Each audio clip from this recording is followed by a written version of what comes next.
In today's video, I'm going to teach you how to change background on Google Slides. If you want your slides to look clean and on brand, the background is a great place to start. In Google Slides, you can set a solid color, a gradient, or an image for a single slide or your entire presentation, and it only takes a few clicks. On your computer, open your presentation in Google Slides and click the slide you want to edit. In the top menu, choose Slide, then Change Background. If you prefer, you can also use the background button in the toolbar. Both open the same panel. From here, decide whether you're using a color or an image. When you're happy with the choice, click Done to apply it to just the current slide. If you want every slide to use the same background, click Add to Theme to apply it across the deck for a consistent look. To use a background color, open Background and look under Color. You can pick from preset colors, create a custom color, or select one of the built-in gradient options.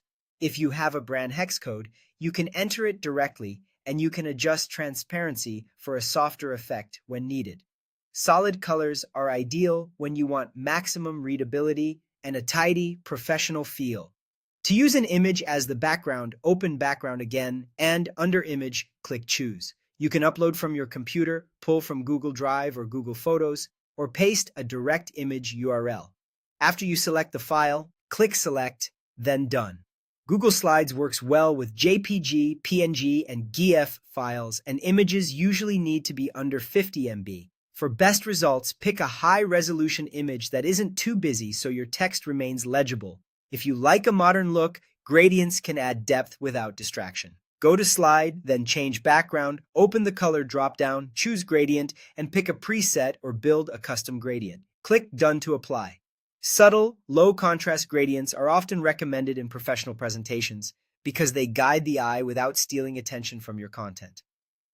A few quick tips as you finalize your design. Pair dark backgrounds with light text or vice versa for strong contrast. Avoid detailed photos behind paragraphs or charts, and keep the same background style throughout to make your deck feel cohesive. If you need more detail, Google's official help guide explains these options. That's it. With these options, you can tailor each slide or your entire presentation so your content looks clear, polished, and consistent.